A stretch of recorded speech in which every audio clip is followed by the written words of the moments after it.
샬롬 김윤교 목사입니다. 오늘 우리들은 레위기 16장 15절에서 19절의 말씀을 근거해서 백성들을 위한 정결이라는 제목을 가지고 함께 하나님의 말씀을 생각해 보겠습니다. 우리들은 지난 시간에 대제사장이 자신의 권속을 위해서 지성소에 들어가서 송아지의 피를 속죄소에 뿌리는 모습을 생각을 해 보았습니다. 특별히 우리들은 대제사장이 증거계 위에 하나님의 보좌를 상징하고 있는 속죄소를 항연으로 가리고 난 이후에 지성소에 들어가서 이 송아지의 피를 뿌렸다는 사실을 우리가 생각해 보았습니다. 그 이유를 다시 한번 생각해 보면 이 속죄소는 하나님의 보좌를 상징하고 있기 때문에 비록 대제사장이라고 할지라도 하나님 앞에서 하나님의 거룩을 직면할 수 없기 때문에 그렇습니다. 그러므로 대제사장은 하나님의 거룩 앞에서 향연으로 속죄소의 이 모습을 가리고 지성소에 들어갔다고 하는 사실을 우리가 기억하고 오늘 말씀을 생각해 보겠습니다. 대제사장이 자신들의 권속을 위해서 지성소에 피를 뿌리고 난 이후에 하나님께서는 대제사장으로 하여금 염소 2마리 가운데에서 제비를 뽑아 선택이 되어진 한 마리의 염소의 피를 지성소에 뿌리기를 원하고 계십니다. 우리 다 함께 본문 15절의 말씀을 함께 읽겠습니다. 또 백성을 위한 속죄제 염소를 잡아 그 피를 가지고 휘장 안에 들어가서 그 숫송아지의 피로 행함같이 그 피로 행하여 속죄소 위와 속죄소 앞에 뿌릴지니. 이렇게 대제사장이 염소 한 마리의 피를 속죄소 위와 속죄소 앞에 뿌리는 그 목적이 본문 16절에 기록이 되어져 있는데 먼저 이 말씀을 읽고 생각해 보겠습니다. 곧 이스라엘 자손의 부정과 그들이 범한 모든 죄로 말미암아 지성소를 위하여 속죄하고 또 그들의 부정한 중에 있는 회막을 위하여 그같이 할 것이요. 우리들은 본문 16절의 말씀을 통하여 대제사장이 염소의 피를 속죄소에 뿌리는 그 목적에 관하여 생각해 볼 수 있습니다. 16절의 말씀을 우리가 다시 한번 생각을 해보면 이스라엘 백성들의 자손의 부정과 그들이 범한 모든 죄로 말미암아 지성소를 위하여 속죄하고 그리고 또한 그들이 부정한 중에 왕래하였으므로 회막을 위하여 속죄하기 위해서 염소의 피를 뿌리는 것을 우리가 생각해 볼 수 있습니다. 그러나 많은 신학자들은 이 이면에 이스라엘 백성들의 죄를 속죄하기 위한 그 기능도 가지고 있다는 사실을 함께 생각을 하고 있습니다.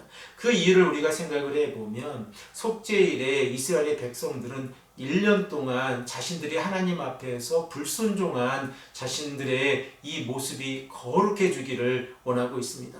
또한 하나님께서는 이스라엘의 백성들이 부정한 가운데에서 성막에 왕래하면서 그 성막의 왕래함으로 인하여 그 부정함이 지성소까지 영향을 미쳤으므로 지성소를 정결하게 함과 동시에 하나님께서는 언약의 백성들의 죄도 용서해 주시고 그리고 그들도 정결하게 하기를 원하고 계시다는 사실을 우리가 깨닫게 되었습니다. 그리고 본문 17절의 말씀을 보면 지성소를 정결하게 한 이후에 회막을 정결하게 하는 모습이 기록이 되어져 있는데 특별히 17절의 말씀에는 이 회막을 정결하게 할 때에 한 가지 조건이 있다는 사실을 우리가 주목해서 이 말씀을 읽겠습니다. 함께 17절의 말씀을 읽겠습니다. 그가 지성소에 속죄하러 들어가서 자기와 그의 집안과 이스라엘 온 회중을 위하여 속죄하고 나오기까지는 누구든지 회막에 있지 못할 것이요. 하나님께서는 대제사장이 이 회막을 위해서 속죄의식을 행할 때에 이스라엘의 백성들 가운데에서 그 누구도 회막에 있으면 안 된다라고 말씀을 하고 있습니다. 그 이유를 우리가 생각을 해보면 이스라엘의 백성들이 이 부지 중에 지은 죄로 인하여 그들이 부정한 상태에 있는 상황 가운데에서 제사장은 스스로 자신의 몸을 정결하게 하기 위해서 지성소에서 숫송아지의 피를 7번 뿌리고 정결한 상태를 유지하고 있기 때문에 정결한 상태를 유지하고 있는 대제사장만이 회막에 들어가서 그 회막을 정결하게 할 수 있습니다. 그리고 회막을 정결하게 한 대제사장은 백성들을 위해서 염소의 피를 바르게 되어집니다. 우리 다 함께 본문 18절에서 19절의 말씀을 읽겠습니다.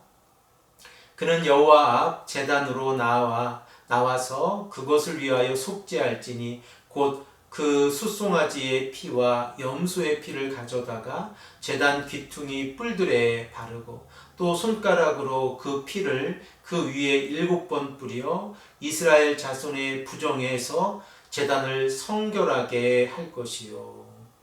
지성소와 성소를 위한 속죄의식이 끝나고 난 이후에 회막들에 위치하고 있는 번제단 뿔에 숫송아지의 피와 염소의 피를 바르는 그 목적을 우리가 잠시 생각을 해보면 그 목적은 우리가 이미 생각해 본 바와 같이 제사장들과 백성들이 부정함 가운데에서 정결함을 얻게 하기 위함입니다. 이렇게 하나님 앞에서 이스라엘 백성들이 속죄를 보내면서 이스라엘의 온 백성들이 하나님 앞에서 죄 용서함을 받는 이 모습을 우리가 생각을 해보면 성소와 단을 정결하게 해서 하나님의 백성들이 하나님 앞에서 거룩한 삶을 살아가기를 원하고 계시다는 사실을 우리가 깨닫게 되었습니다. 그리고 대제사장은 이스라엘의 백성들과 하나님을 중재하는 역할을 하고 있다는 사실 또한 깨닫게 되었습니다.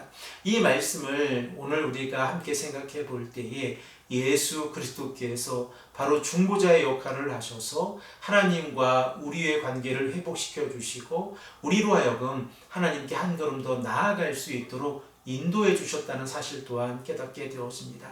사랑하는 성도 여러분, 이 아침에 우리가 간절히 이 말씀을 붙잡고 기도할 때에 하나님께서 우리들을 어떻게 사랑해 주셨고 우리들을 어떻게 정결하게 하시고 거룩하게 하셨는지 말씀의 의미를 다시 한번 깨닫고 이 시간 한 목소리로 하나님께 기도하시는 귀하고 복된 성도님들이 되시기를 간절히 축복합니다. 함께 기도드리겠습니다. 아버지 하나님 감사합니다. 오늘도 우리에게 말씀하셔서 대제사장이 염소를 가지고 백성들의 죄를 위해서 정결하게 하는 모습을 생각하게 하시니 감사합니다. 우리가 예수 그리스도의 십자가의 보혈을 통하여 정결함을 받았사오니 그 은혜를 우리가 기억하고 오늘 하루도 말씀에 순종하는 삶을 살아갈 수 있도록 인도하여 주시옵소서. 감사드리며 사랑이 많으신 예수 그리스도의 이름으로 간절히 기도합니다. 아멘.